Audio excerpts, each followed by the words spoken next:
മക്കളെ, നമ്മൾ ഇന്ന് നടന്ന ഹിന്ദി എക്സാമിൻ്റെ ആൻസർ കീ ആണ് നോക്കുന്നത്. അതായത് കഴിഞ്ഞ ദിവസം നമ്മൾ 7ാം ക്ലാസ്സിൻ്റെ ഫസ്റ്റ് ടൈം എക്സാമിൻ്റെ മോഡൽ ക്വസ്റ്റ്യൻ നോക്കിയിട്ടുണ്ടായിരുന്നു. ഏകദേശം കുട്ടികളൊക്കെ അത് കണ്ടിട്ടുണ്ട്. കമൻറ്റും വന്നതായിട്ട് ഞാൻ കണ്ടു.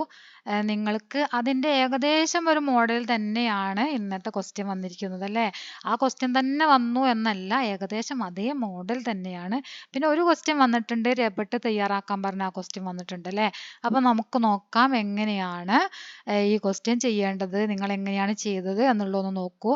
ഫസ്റ്റ് ഗതിവിധി, അതായത് ആക്ടിവിറ്റി 1 ഒരു പാരഗ്രാഫ് തന്നിട്ട് അതിൽ നിന്നും ക്വസ്റ്റ്യൻ എടുത്ത് എഴുതാനാണ്. ക്വസ്റ്റ്യൻ്റെ ആൻസർ എഴുതണം. ഗണ്ട് പഠേ और प्रश्नों के उत्तर लिखिए. नीना एक छोटी सी लड़की थी. वह एक शहर में रहती थी.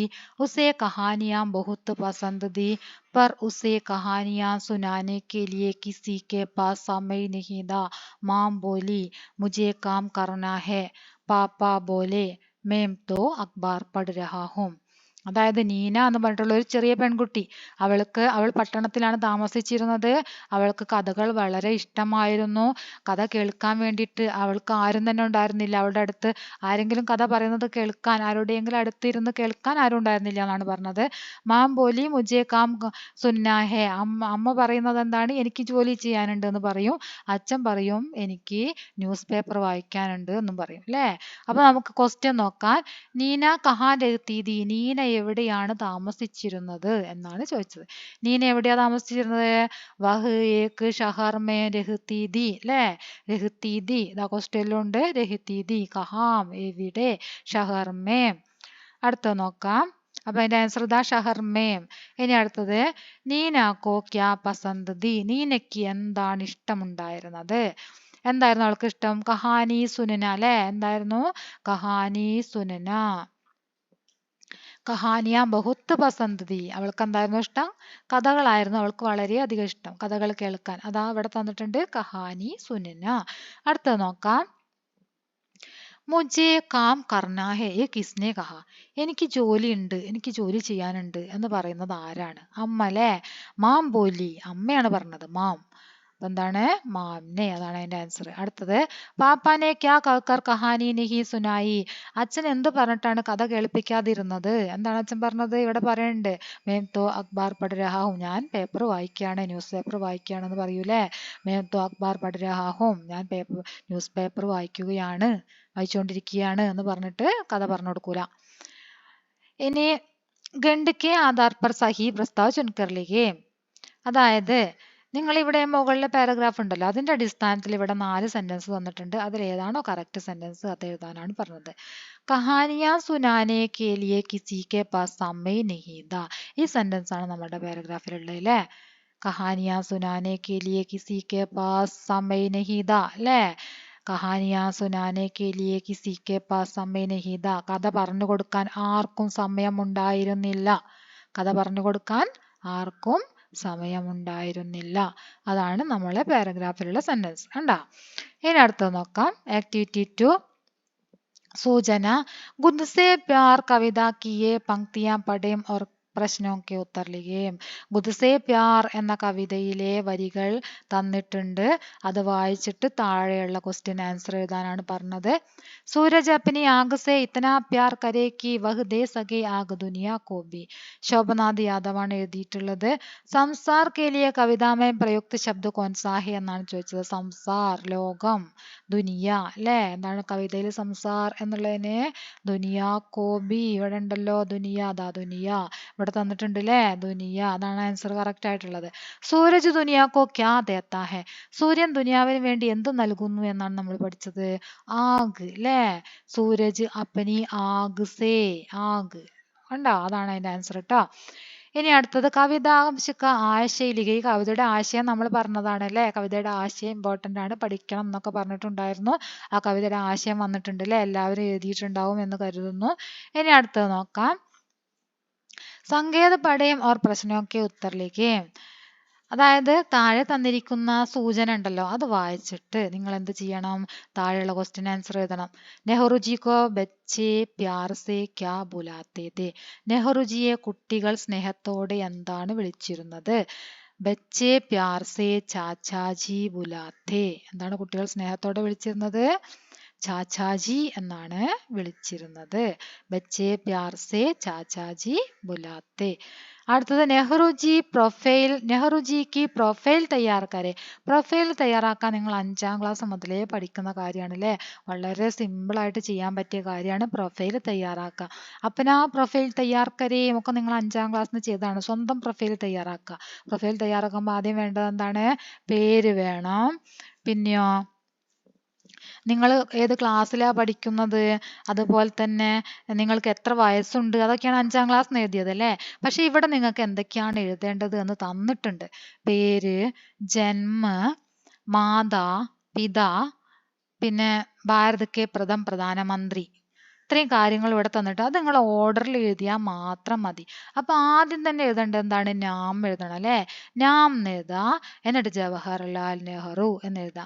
പിന്നീട് എഴുതേണ്ട കാര്യം ജന്മാണ്. താഴെ ജന്മ എന്ന് എഴുതാ, എന്നിട്ട് ഇലഹാബാദ് മേം എന്ന് എഴുതാ. അടുത്തത് മാതാ. അടുത്തത് അമ്മയുടെ പേരാണ് എഴുതേണ്ടത്. മാതാ. സ്വരൂപ് റാണി.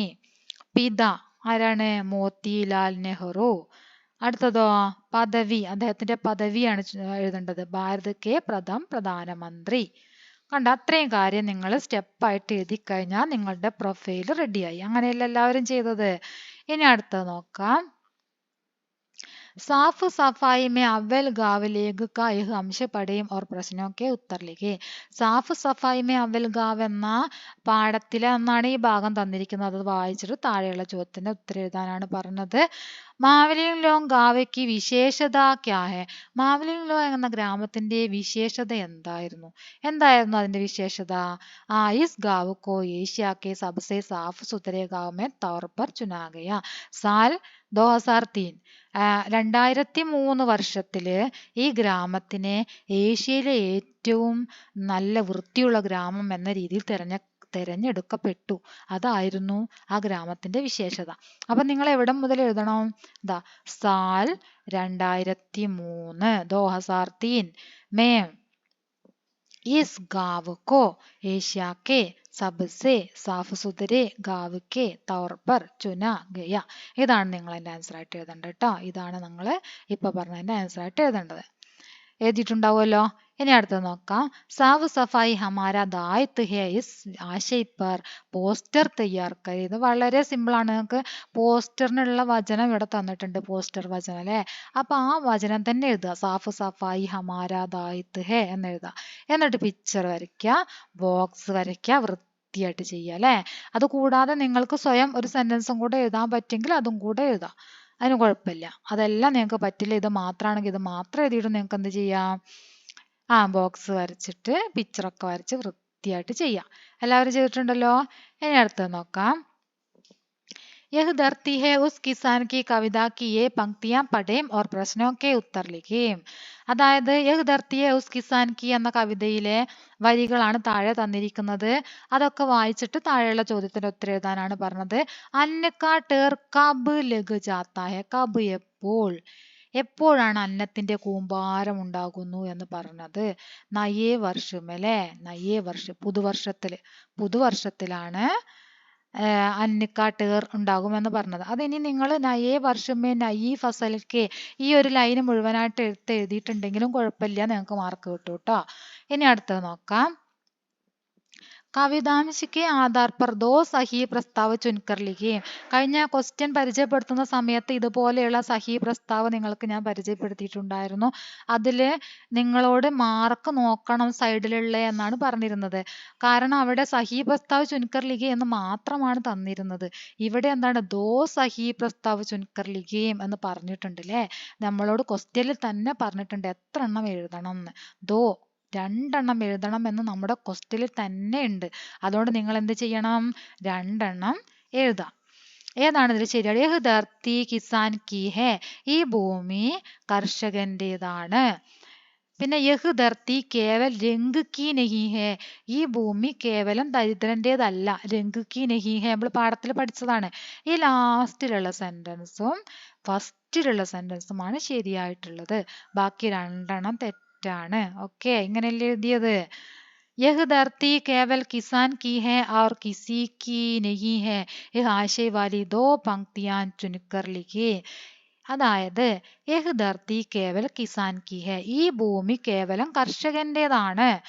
ആർ കിസിക്ക് നെയ്യ്, മറ്റാരുടേതുമല്ല എന്നർത്ഥം വരുന്ന വരികൾ ആശയവാലി പങ്ക്തിയാം. പങ്ക്തിയാം പറഞ്ഞ വരികൾ, ലൈനുകൾ, കവിതയുടെ വരികൾ ഉണ്ടല്ലോ, ചുനുക്കർലിഖൻ തിരഞ്ഞെടുത്ത് എഴുതുക. അതായത് നിങ്ങൾക്ക് ഇവിടെ കവിതേന്റെ വരികൾ തന്നിട്ടുണ്ട്, അതിൽ ഈ അർത്ഥം വരുന്ന വരികളുണ്ട്.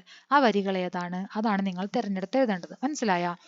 യഹ് ധർത്തി കേവൽ കിസാൻ കി ഹെ ആർ കിസി കി നെയ്യ്, ആ അർത്ഥം വരുന്നത് നെഹി കിസി കി ധർത്തി ഹെ കേവൽ കിസാൻ കി, അല്ലെ? ഈ രണ്ട് ലൈനാണ് എൻ്റെ ആൻസർ ആയിട്ട് വരുന്നത്. ആരുടേതുമല്ല, മറ്റാരുടേതുമല്ല, ധർത്തി കേവലം കർഷകന്റേതാണ്. യഹ് ധർത്തി കേവൽ കിസാൻ കി ഹെ और किसी की नहीं എന്നർത്ഥം ഇന്ന് കിട്ടിയില്ലേ, അതാണ് എഴുതേണ്ടത്. ഇനി അടുത്തത് നോക്കാം. ഗാന്ധിജിക്ക് നമക്ക് കഥ പാട് का अंश पढ़ें. उत्तर लिखिയാണ് പറഞ്ഞത്. ഗാന്ധിജി सालों पहले अपने कुछ साथियों के साथ अहमदाबाद में पैदल दंडी नाम के समुद्र किनारे के गांव चल पड़े. वे वहां जाकर समुद्र के पानी से खुद नमक बनाकर अंग्रेजों का काला कानून तोड़ना चाहते थे. ഗാന്ധിജി അഹമ്മദാബാദ് കെ ദണ്ഡി കൈസെ ചൽ പടേ. ഗാന്ധിജി അഹമ്മദാബാദിലെ ദണ്ഡി അഹമ്മദാബാദിൽ നിന്നും ദണ്ഡിയിലേക്ക് എങ്ങനെയാണ് പോയത് എന്നാണ് ചോദിച്ചത്. എങ്ങനെയാണ് പോയത്? പൈതൽ, അല്ലേ? പൈതൽ, കാൽനടയായിട്ട്. ഇനി അടുത്തത് സഹായക ബിന്ദുവും കെ ആധാർ പർ ഗാന്ധിജി കി ദണ്ഡി യാത്ര പർ രബഡ് തയ്യാർ കരേം. ഓർമ്മണ്ടോ? കഴിഞ്ഞ ക്ലാസ്സിൽ നമ്മൾ ഇന്നലെ നോക്കിയതേ ഉള്ളൂ ക്വസ്റ്റ്യൻ, അല്ലേ? അതിൽ പറഞ്ഞതാണ് രബട്ട്. ഞാൻ വേറെ വീഡിയോ ആയിട്ടും ചെയ്തിട്ടുണ്ടായിരുന്നു രബട്ട് എങ്ങനെ ചെയ്യണം എന്നത്. അതിന്റെ ആൻസർ നിങ്ങൾക്ക് തന്നിട്ടുണ്ടായിരുന്നു, അല്ലേ? അപ്പൊ അങ്ങനെയാണ് ഇത് എഴുതേണ്ടത്. അതിന് സഹായകമായിട്ട് നിങ്ങൾക്ക് താഴെ കുറച്ച് ബിന്ദുക്കൾ തന്നിട്ടുണ്ട്. അത് കൂടാതെ നിങ്ങൾക്ക് മുകളിൽ ഒരു പാരഗ്രാഫ് ഉണ്ട്. അതൊക്കെ നോക്കിയിട്ട് നിങ്ങൾക്ക് ഐഡിയക്ക് എഴുതാം. നിങ്ങൾ ചെയ്യേണ്ടത് എന്തായിരുന്നു? ഇവിടെ ഒരു പാരഗ്രാഫിന് നിങ്ങൾ എഴുതുന്ന ന്യൂസിന് എന്ത് കൊടുക്കണം? ഒരു ഹെഡിങ് കൊടുക്കണം, സ്ഥലത്തിന്റെ പേരും കൊടുക്കണം, അല്ലെ? എന്നിട്ട് നിങ്ങൾ എഴുതാൻ തുടങ്ങുകയാണ് വേണ്ടത്. കഴിഞ്ഞ ദിവസം പറഞ്ഞതാണല്ലോ, അതുപോലെ ചെയ്തിട്ടുണ്ടാകും എന്ന് കരുതുന്നു. വളരെ സിമ്പിളായ ഒരു ക്വസ്റ്റ്യൻ ആയിരുന്നു, അല്ലേ? എല്ലാവരും നന്നായിട്ട് ചെയ്തിട്ടുണ്ട് എന്ന് വിശ്വസിക്കുന്നു. എല്ലാവരും ഒന്ന് ഈ ആൻസർ കീ ഒന്ന് കാണാം. നിങ്ങൾ എങ്ങനെയാണ് ചെയ്തത്, ഇതുപോലെ തന്നെയാണോ എന്നൊക്കെ എല്ലാവരും ഒന്ന് നോക്കിയിട്ട് ഉറപ്പ് വരുത്താം. ഓക്കെ.